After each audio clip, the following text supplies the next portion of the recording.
Hello JEE aspirants, हमारे बीच में आज है कर्मण्य गुप्ता, जिन्होंने जेई मेंस में 251 मार्क्स लाया और जेई एडवांस में 301 मार्क्स लाया। कॉन्ग्रेचुलेशन कर्मण्य। मैं चाहूँगा कि आप जेई एस्पिरेंट्स को खुद बताएं कि किस सब्जेक्ट में क्या क्या मार्क्स रहा, प्लीज़। एडवांस के अंदर मेरे टोटल अभी प्रोविजनल आंसर की के अकॉर्डिंग 301 आउट ऑफ 360। उसके अंदर से 105 मार्क्स आउट इन केमिस्ट्री हैं, 96 marks in physics and 100 marks in mathematics. तो क्या मैं ये बोल सकता हूँ कि हमेशा आपका केमिस्ट्री में ज़्यादा नंबर आता है, क्योंकि केमिस्ट्री को बहुत अंडरस्टिमेट किया जाता है कि केमिस्ट्री में नंबर नहीं आता है।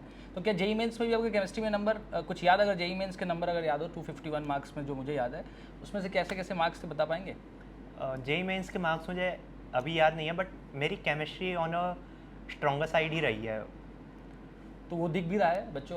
अगर आप देखेंगे तो इनका नंबर केमिस्ट्री में 105 नंबर, जो कि बहुत 1 आउट ऑफ 120 105 मार्क्स लाया। और वो भी एक गलती, एक क्वेश्चन जो था टेम्परेचर डिपेंडेंट वाला जो क्वेश्चन, वो गड़बड़ हो गया, क्योंकि वो सिलेबस से जनरली एनसीईआरटी में मेंशन किया नहीं हुआ है। रोटेटिंग नॉन रोटेटिंग मॉलिक्यूल्स का तो किया है, लेकिन उसका नहीं किया। तो चलिए उसको मान सकते हैं कि एक बहुत बड़ा ऐसा क्वेश्चन था जो सिलेबस से बाहर ही आया था, तो उसका कुछ कर नहीं सकते हैं।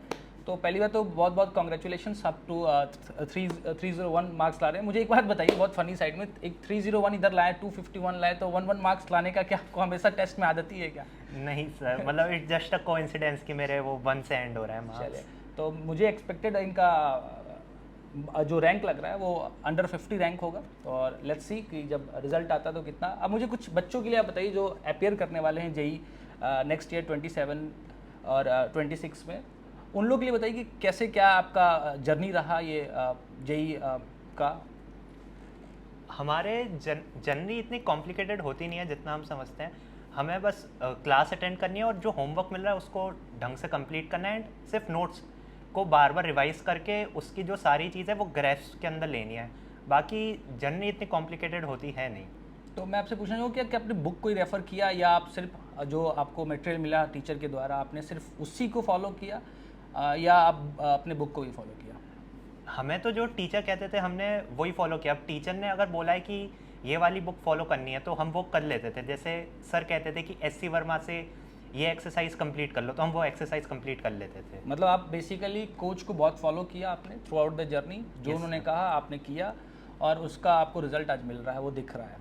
अच्छा, मुझे ये बताइए कि जैसे इस जर्नी में रिजल्ट्स में क्या अप्स एंड डाउन आपके आते थे लाइफ में? अप्स एंड डाउन, जैसे बहुत रिजल्ट कभी बहुत ज़्यादा आ गया या बहुत नीचे आ गया, तो उस जर्नी को उस टाइम गैप को आप कैसे डील करते थे, बच्चों को बता पाएंगे हाँ, क्या? जर्नी के अंदर डेफिनेटली अप एंड डाउन तो बहुत होता है कि कभी आपकी रैंक फर्स्ट आ रही है एंड कभी बहुत ही नीचे आ रही है।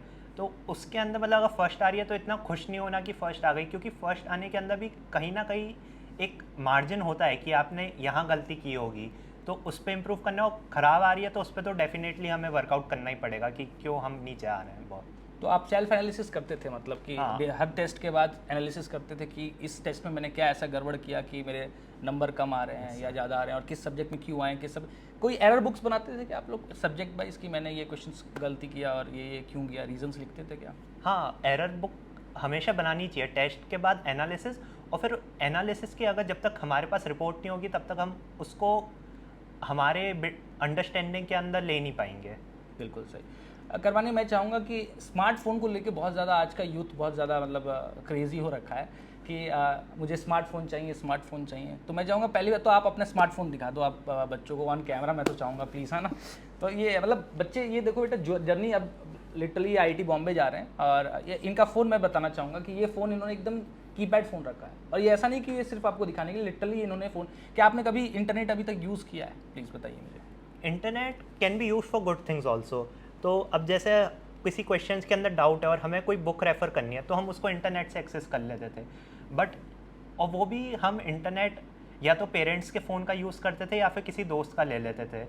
मेरे और भी दोस्त हैं जो मेरी तरह ही छोटे फ़ोन रखते थे, उनके भी ऑलमोस्ट इतने ही मार्क्स हैं। तो आप देख सकते हैं कि अगर मार्क्स जो आ रहा है बेटा, देखो कुछ ना कुछ सेक्रीफाइस किया। मैं चाहूँगा करवाने, आप बताओ इंस्टाग्राम पे, फेसबुक पे, कहीं पे आप अभी हो या नहीं हो? अभी तो एब्सोल्युटली कहीं नहीं कहीं नहीं हो। तो आप देख सकते हो कि इन्होंने सोशल मीडिया का बाइकआउट किया और कुछ 2 साल के लिए छोड़ा, और अब ये अपनी ज़िंदगी जी सकते हैं आईआईटी कॉलेज में जाकर। तो इस जर्नी में कुछ ना कुछ बेटा सेक्रीफाइस करना पड़ता है। तो आपको ये चीज़ सीखना पड़ेगा कर्मण्य से। कर्मण्य गुप्ता उदयपुर से और नेशनल एसआरजी बैच के स्टूडेंट हैं हमारे। और इनका जो मार्क्स है, मैं बार बार बोल रहा हूँ, 301 मार्क्स है, और इस मार्क्स के पीछे आप इनका रीजंस देख सकते हैं क्या क्या इन्होंने किया। अच्छा कारवानी, मुझे एक और बात बताओ कि बहुत बार ऐसा होता है कि लाइफ में हम लो फील करते हैं, बहुत ज़्यादा लो फील करते हैं, ऐसा होता है, इट्स अ बॉडी साइकिल। तो कभी हम लो फील करते हैं, तो क्या उस टाइम आप किन से बात करते थे? मोस्टली अपने पेरेंट्स से बात करते थे, या अपने टीचर से बात करते थे, या कोई ऐसे दोस्त से बात करते थे? अगर मतलब जैसे लो फील हो रहा है तो ऐसे में जनरली पेरेंट्स से बात करनी चाहिए, क्योंकि वो हमें सबसे ज़्यादा मोटिवेट करेंगे, या फिर हमारा कोई बेस्ट फ्रेंड हो गया उससे बात करता हूँ। बिल्कुल सही है। मोस्टली आप फ्रेंडशिप को लेके क्या आपका ओपिनियन है? मैं आप बताना चाहेंगे हमारे जेई फ्रेंड को कि फ्रेंडशिप करना सही है या गलत है? जो बहुत बच्चे आते हैं, कोटा में आ जाते हैं, या कहीं ऑनलाइन पे भी दोस्ती बहुत ज़्यादा हो जाता है, तो इस चीज़ को क्या आप किस तरह से पॉजिटिव लेते हैं या नेगेटिव लेते हैं? Like friendship can be both positive and negative. उसकी पॉजिटिव साइड ज़्यादा रहेंगी क्योंकि तुम एक दूसरे को हेल्प करोगे, ऐसा नहीं है कि सिर्फ वही तुमसे सीख रहा है, और अगर ऐसा लगता है तो तुम्हें जल्दी समझ आ जाएगा। राइट। तो मतलब आपकी दोस्ती थी किसी से, मतलब दोस्त ऐसा थे जिससे आप दोस्ती करके और डिस्कस करते थे चीज़ें, जो क्वेश्चंस फंस गए उन क्वेश्चंस को डिस्कस करना, इसको इस तरह से आप बताना चाह रहे हैं बच्चों को? हाँ, मतलब मेरा दोस्त तो नहीं, बट हमारी पूरा बैच ही ऐसा था कि सबने होमवर्क कर लिया और क्लास होने के सब 10 मिनट पहले आ गए एंड सब बैठ के होमवर्क डिस्कस कर रहे हैं कि ये वाला क्वेश्चन कैसे किया, ये वाला क्वेश्चन कैसे किया, एंड न्यू आइडियाज़ उससे बहुत ज़्यादा जनरेट होते हैं। राइट। तो कर्मा ने मुझे एक बात बताओ कि आपका सेल्फ स्टडी टाइम कितना रहता था? क्या सेल्फ स्टडी टाइम डेली कितने घंटे पढ़ते थे, और सब्जेक्ट वाइज क्या एनालिसिस रहता था? थोड़ा वो बच्चों को बताओ, जेई एस्पिरेंट्स को, जिनसे वो हेल्प, आपसे कुछ हेल्प ले पाए। मतलब जितना भी टोटल टाइम है वो लेट्स से कि तुम्हारे पास दिन के अंदर अप्रॉक्सीमेटली सेल्फ स्टडी के लिए 6 से 7 घंटे होते हैं, तो 6 घंटे को 3 के अंदर डिवाइड करके 2 to 2 पर सब्जेक्ट भी दे सकते हो, या फिर अगर जैसे केमिस्ट्री है तो उसमें इतना टाइम नहीं लगता तुम्हारे होमवर्क करने के अंदर, तो उसके अंदर तुमने 1.5 आवर दे दिया और आधा घंटा है वो तुमने मैथ में दे दिया, और अगर तुम्हारे पास फिर एक्स्ट्रा टाइम बच रहा है उसके बाद तो तुम अपने होमवर्क को रिव्यू कर सकते हो और नोट्स रिवाइज कर सकते हो और अपनी बेसिकली अंडरस्टैंडिंग बढ़ा सकते हो उस एक्स्ट्रा टाइम के अंदर। तो सबसे पहले जैसे आप क्लास के बाद जाने के बाद या क्लास करने के बाद सबसे पहला काम क्या क्या करते थे? सबसे पहले टीचर का नोट्स बनाना या सीधा होमवर्क पे अटैक करना, क्या था मतलब स्ट्रैटेजी, वो बताओ थोड़ा एक बार। हमारे टीचर ने रिकमेंड किया था कि तुम क्लास के अंदर ही इतना अच्छे से सुनो कि तुम्हें घर जाके नोट्स रिवाइज करने की ज़रूरत ही ना पड़े, तो मैं सबसे पहले होमवर्क ही बनाता था और at the end of the day मैं नोट्स रिवाइज करता था। ओके, तो ये एक स्ट्रैटेजी था इनका, कर्मान्य का।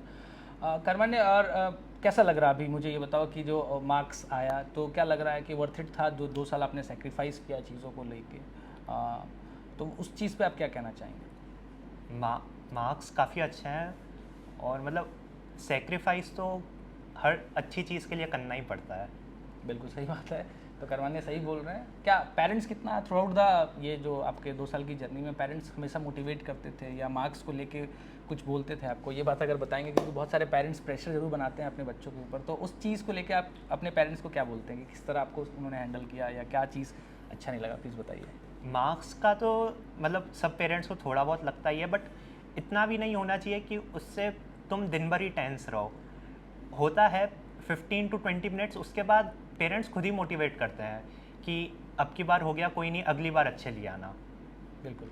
तो कहने का मतलब है कि आप प्रोसेस पे हमेशा ध्यान रखिए। थोड़ा अगर चीज़ें, अगर नंबर कम आ रही है तो पेरेंट्स का डांट, लेकिन उसके बाद फिर वो मोटिवेट करते हैं। ये कर्मान्य कहना चाह रहे हैं, उनके पेरेंट्स ने भी यही डील किया। तो अप्स एंड डाउन आते रहेंगे, बहुत बड़ी बात नहीं है, बट फाइनली आपको टारगेट की तरफ, आपका गोल क्या है, लॉन्ग टर्म जो गोल है 2 साल में, उसकी तरफ देखना है कि आप कैसे इंप्रूव कर सकते हैं। क्योंकि ये गेम कोई 3 घंटे का T20 नहीं है, ये गेम है 2 साल का, और उस 2 साल के बीच में किसी ओवर में बहुत ज़्यादा रन जाएंगे तो किसी में कम जाएगा। ये ओवरऑल एवरेज लेके आपको चलना है, और उससे आफ्टर ऑल आपको दिख रहा है हमारे बीच में करवाने जो है नेशनल एसआरजी प्रोग्राम के जो बच्चे हैं वो 301 मार्क्स लेके आ रहे हैं, तो ये बहुत बड़ा अचीवमेंट है एक खुद में।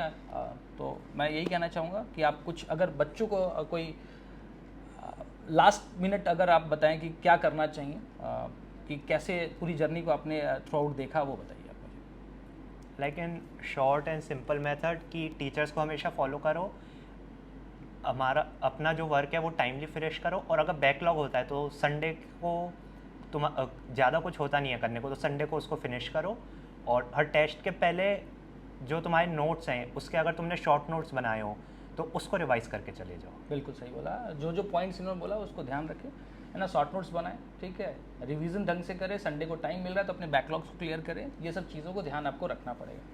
तो थैंक यू करमान्य हमारे साथ बात करने के लिए, ठीक है, ऑल द बेस्ट, और आपकी कॉलेज की जर्नी अब शुरू होने वाली है। थैंक यू सो मच, है ना। Thank you sir.